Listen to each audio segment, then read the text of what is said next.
My name is Pau Carré. I work at Github as a software engineer. What I'm going to talk about today is TiefVision. TiefVision is an open source project that is basically what I call an end-to-end image-similarity search engine. It is basically a system which has two phases. The first one in which it locates objects inside an image. In this case, I trained TiefVision to locate dresses and images. So you take a photo in a photo studio, and it's able to detect where the dress is located. The second process is checking the similarity. So once you locate the dress, it takes the dress and it checks the similarity of this dress with other dresses that are coming from other images. So this is what I call end-to-end, these two processes. So a bit the demo in case you didn't have sense to, to give you a glimpse of what it does. So for example, that's a query image, the one in the center. And below from the left to the right, the leftmost is the closest. That is basically the image itself. And it just tries to find within, I think it's around 8,000 images, the closest dresses to the query image. So it's a search engine based on this image. It will take this image, it will detect the dress, where it's located, and then it will compare with all the other dresses. So other a bit examples of, no, it doesn't want to work. Yeah. So that will be it. Come on. So a bit, yeah, some are informal, some are dress. These more Asian patterns. So it's able to grasp a bit the conceptual style in the dress. Not necessarily the pixels, not necessarily the colors, it's just the style in which it belongs. So other examples, just this is a bit for you to know a bit what it does. So you see here a diamond pattern, and more or less find those patterns in very similar dresses. So that's a bit the idea, and that's a bit what it's able to do. Now what I'm going to explain is how this works from a very, say, the bare basics of the theory behind it, and a bit how it is implemented. Okay? So, yeah, I don't think there is any need for more examples. If there's one more examples, I can show to you. Okay,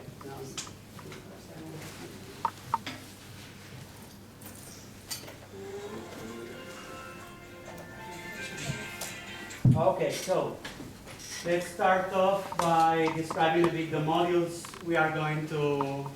I'm going to explain. The first module, which is the only module that you may not fully understand the purpose and how comes we actually need it, is dimensionality reduction. So we have to train somehow models to locate dresses and models to check the similarity between two dresses.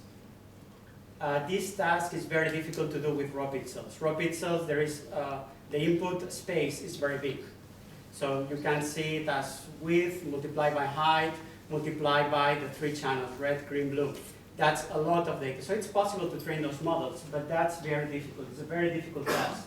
Therefore, it's better to reduce the dimensionality. On top of that, if you, for example, think about a dress, and then you change a bit the illumination of the dress, you change a bit, very, very slight pose of the model, that would change all the intensities in the raw image. And that will mean that, that the input will be completely different, even though the dress is exactly the same. We don't want that. We want to have an input that is tolerant to small changes, some small alterations in luminosity, in pose of the model, etc.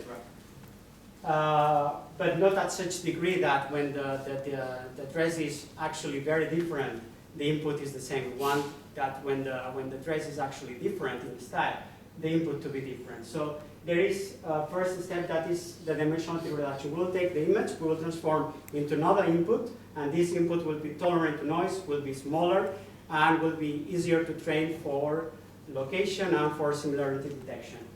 Then the next modules, which are need the first one, are very simple. First, location. I don't think I need to explain. And then there are two image similarity methods I'm going to talk about today. One is unsupervised, so there is no data regarding similarity or dissimilarity between dresses. And even without data, without training a model, there is a way in which it's possible to detect similarity. And then another system, which is actually based on the unsupervised, so it's just a refinement on the unsupervised, but it's exactly the same idea. It's about training a model, a neural network, that will take information regarding similarity and dissimilarity between dresses. And with this information, it will be able to further boost or further improve the task that the unsupervised does. Okay? So, next up. So, a first task is to reduce the dimensionality. We want to reduce the dimensionality. We want our inputs to be tolerant to noise, so how do we do that? What we will going to do is something that the software industry has done throughout the history, which is basically using a library, using somebody else's code. What we are going to do here is using somebody else's network. We are going to use a network that somebody invests time, energy, money, etc. on training, and we are going to use this deep neural network to reduce the dimensionality.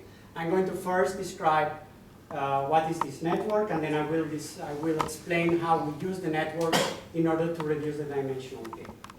So the one I borrowed is AlexNet. AlexNet is a pretty famous topology of neural networks. It's a very deep convolutional neural network that is trained on ImageNet. ImageNet is basically a data set which has images, all sorts of images, buildings, faces, animals, all sorts of images you can imagine. That as an input, and the output is simply the probability of the input to be each one of the classes that the input belongs to. So if we, for example, put in the input the image of a shark, we will expect that if the network is properly trained, the probability, the node that contains the probability of the input to be a shark to be close to 100% or close to 1. And that the probability of the input to be a building close to 0 because it's a shark, it's not a building. So we borrow this thing and we want to reduce the dimensionality. And for that, what we have to realize is that in at least image processing, when you train a deep neural network, there is a common pattern. There is a common pattern in the outputs of the different layers. Usually in the first layer, the outputs from the outputs from the first layer, they usually contain low-level information, corners, edges, etc. So they are, say, a detector of very low-level features. As we go through the network, what each layer does is take in the previous layer information and generates a higher level feature extractor. So at the end, what you would have is very high level features, complex shapes, complex textures, etc. For example, if this network would be trained only to detect faces, most likely at the end of the network we would have an ear detector, a nose detector, a lip detector, etc. But here this is not trained for faces, this is trained for any sort of image. So at the end, what we would expect is a high-level extractor of features, so an extractor of very high-level features. On top of that, as it's a convolutional neural network, what it has is a max pool layer, and the max pool layer reduces the dimensionality. So what we'll have is both things, something smaller, and on top of being something small, what we will have is high-level features. We will not be bound to slow changes or very small changes in the input. Therefore, we will have exactly what we are looking for. What do? We take the input, we move it through this network that we borrowed, and we extract, we take the output of one of the last layers. That's what we do. In this case, it's the last max put layer. There are some tricks to further improve that. I'm not going to explain them. You may ask me at the end. And what I will represent the output of this max-pool layer is a vector. It's just a bunch of numbers. So a bunch of numbers is basically a vector. And throughout this presentation, I will draw it as an arrow. This arrow obviously has 2 dimensions. It will have more than 2 dimensions. It will have hundreds of dimensions. But for sake of simplicity, I will just draw it in 2 dimensions.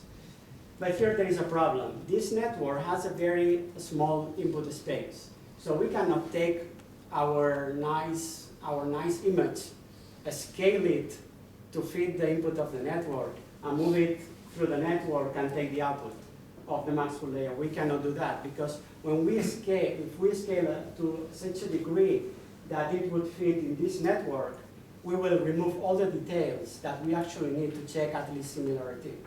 Therefore, we cannot do that. So what's the solution? The solution is to use part of the image. So just think about an image. You crop the image, you make a slices on the image, and you take each one of those slices, you move it through the network, you take the last max-pool layer, and that would be the new representation of that crop. If you know how the convolution operator works, what I would say is that I lied, and what I actually do is to convolve the whole network throughout the image.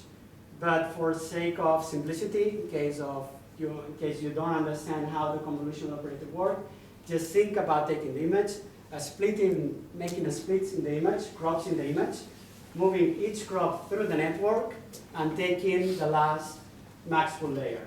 Okay? And with that, we have a new representation of the image, which is basically all those green arrows, which is the new view of the image. If we would take this image, this lady would move a bit. If the camera would change the luminosity, all those green guys would, in theory, or if it would work properly, would be the same. They would point to the same direction. That's what we want. So here we already have a reduction of dimensionality. So we are moving forward to the first task. We have to locate first where the dress is located. Okay. So first, how do we define the location? The way we define the location, at least for our purpose, is with a bounding box, what is called a bounding box. Bounding box, you can see there on your left-hand side, is this blue box that basically marks the border where this dress is contained. So basically what we have to do is to train a network that is able to locate this box.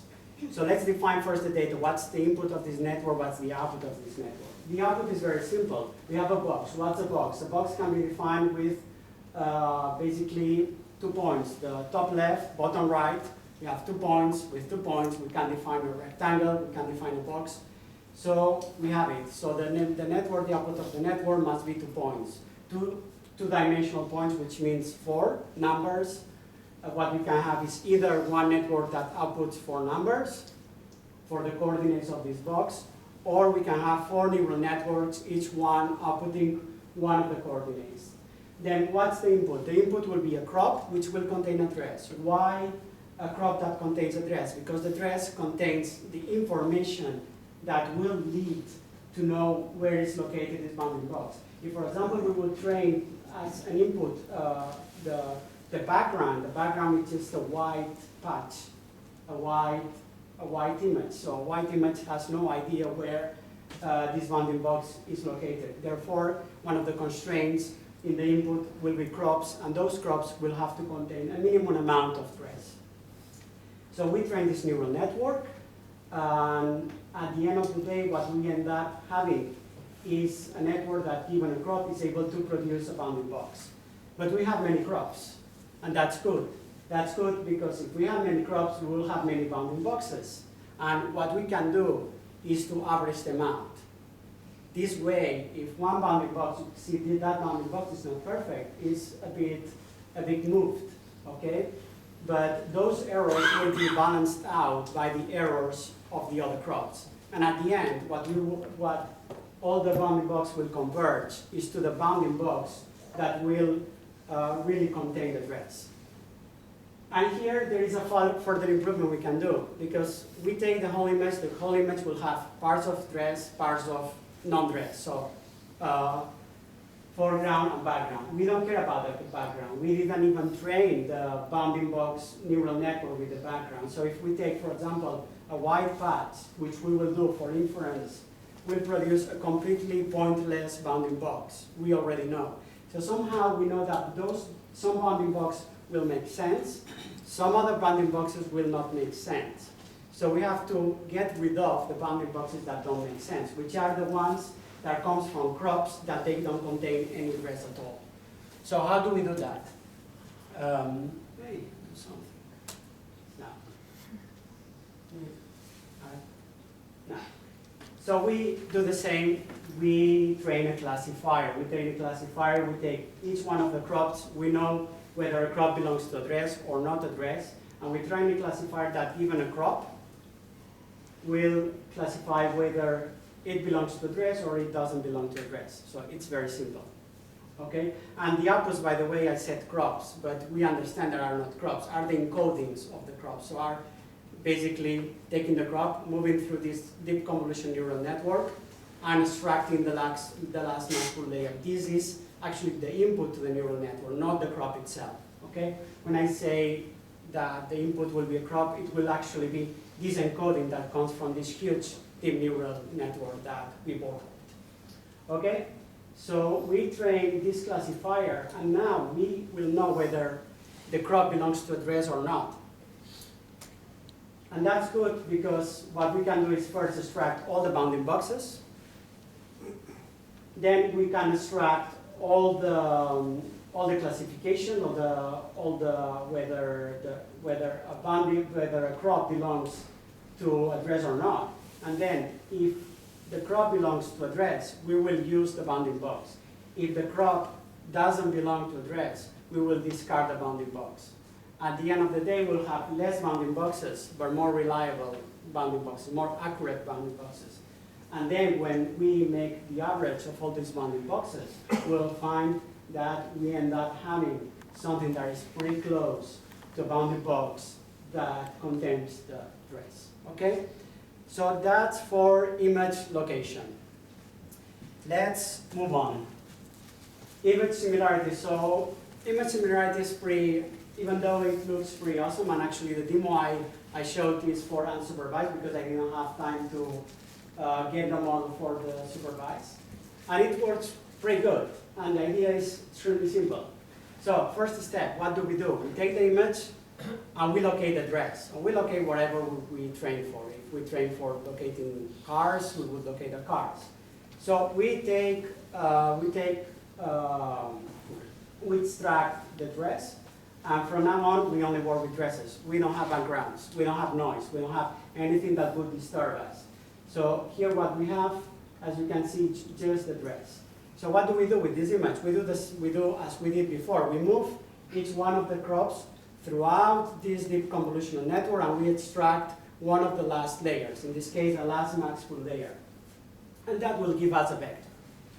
So next step would be normalizing the vector. It's not very important, but say we normalize it. So what we have is from one of the image has a bunch of vectors. The other image has another bunch of vectors. All of them have unit 1. So how the hell do we compare those things? One simple way to do it is by comparing the vectors. And there are many ways to compare two vectors. And the simplest way, one of the simplest ways, is just comparing the angle between the two vectors. So when you have two vectors, they have the same cardinality, so they are unit vectors. You can check the angle they form, those vectors. So if the angle they form is 0, we have one vector pointing there and another vector pointing there. Most likely the crop that generated those vectors will be pretty similar. So if the angle they conform is close to 0, they will be very similar. If they instead are pointing towards completely opposite directions, so they have an angle of 180 degrees, then this will mean that they are pretty different. Therefore, what we could do is a very simple algorithm. We go from one of the top left corner, we take one encoding, we go to the top left corner of the other image, we extract the encodings, and we compute the angle, okay? And we do the same for all the coordinates. And then we average the angle. And this average of the angle of all the encodings will give us the metric of similarity. And that's actually the algorithm that is used for the demo that I showed you at the beginning. Okay? Here, more or less, it's darker where the angle is a bit big, and completely white when it's almost the same. Okay? But it's basically, the idea is the angle that conform to vectors that come from the output of this deep convolutional neural network. Okay, so problem is, unfortunately, unsupervised models sometimes fail. Even supervised models sometimes fail. But we don't want this to fail. We want to do a really great job, and we want when we screw up in our unsupervised model, we want to sort it out. We want to create some sort of system that suddenly makes it work. So first, we have to realize which are the problems that we can have. We can have, for example, crops that are totally different, completely different. For example, the ones on the top, that they, for some reason, generate encodings. So this last maxpul layer, that they point towards the same direction. So they have basically a very small angle. The angle between them is very small. That will completely break our algorithm, because actually what we want on the top is that those angles to be really big, one pointing towards one direction and the other towards the other direction. On the bottom, we have the opposite case. The crops are completely similar, or very similar, very close. But the angles are pointing towards, the vectors are pointing towards opposite directions. We don't want this. We would want that those vectors pointing towards the same direction, to have a very small angle.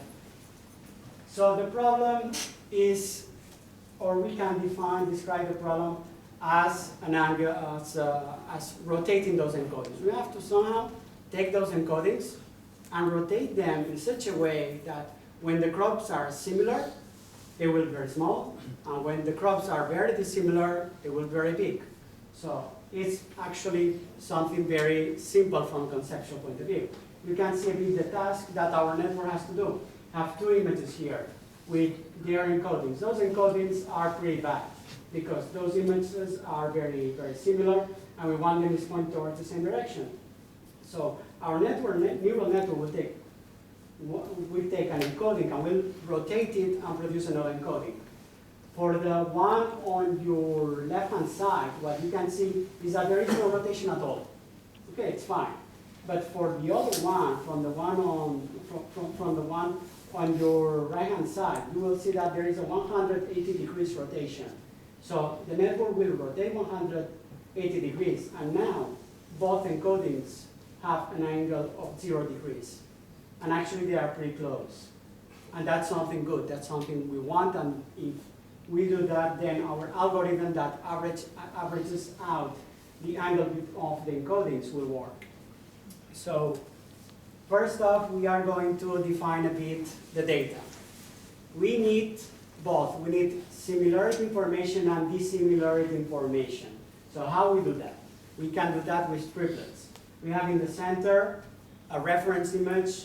We have on your left-hand side, we have an image that is very similar to the reference. And on your right-hand side, what you can see, is an image which has nothing to do with the reference. So we are going to create tons and tons and tons of triplets. Reference, an image that is similar to the reference, and another image that is very dissimilar to the reference. Okay? On the other hand, we need an error, because we are training neural networks. We need a loss function that we can derivate, because we have a nice algorithm which is called backpropagation, and it needs an error. So let's define our error. So first off, let's think about what we want. What we want this error to grasp, which is the idea that we want this error to grasp, this loss function. We want, let's first do an inequality. We want that the transform encoding, so NN, as you can, NN is the neural network that will rotate the encodings, okay? And those green arrows is the input, are the inputs. And the images are basically the crops that generate those encodings. So we want that the angle of the transform encodings that come from crops that are very similar to be smaller than the angles from the transform encodings that come out of crops that are very dissimilar.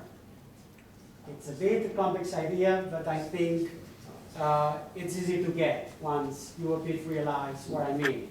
So if the crops are very similar, we want that to be smaller than when you take one of those crops and you compare it with another crop that is very similar. On top of that, we want to even make our life harder because we just pursue perfection. And we will add a margin. What's a margin? What we want is that also when, even though we add an angle to the angle, so we get the angle of the two crops that are very similar, we even add an additional angle, and we want that the transform angle of the crops that are very dissimilar to be bigger. So we are making here our life harder. You can see it here. For example, these two angles are basically this. We have an angle of 0 between the similar and the reference. We have an angle of 90 degrees between the reference and the different, and the one that is different. This means that we have 0 and we have 90. What's the margin? The margin is 90. Okay? So here we have 90 degrees margin. The bigger the margin, the better we will do, the harder will be to train, obviously, the net. Okay? So those inequalities are very nice, but you cannot derivate those inequalities. You cannot do math with those inequalities. And you need somehow a mathematical equation that you can derivate, and easily derivate. So here comes to our help the hinge laws. For those of you who have ever worked with supervector machines, that's the loss function from supervector machines, the hinge laws. And the hinge laws, what guarantees the following? What guarantees is that, what you see this equation, basically, that will be 0 when this rule is met. So when this angle plus the margin is smaller than that angle, when this is fulfilled, when this is true, this error will produce an error of 0.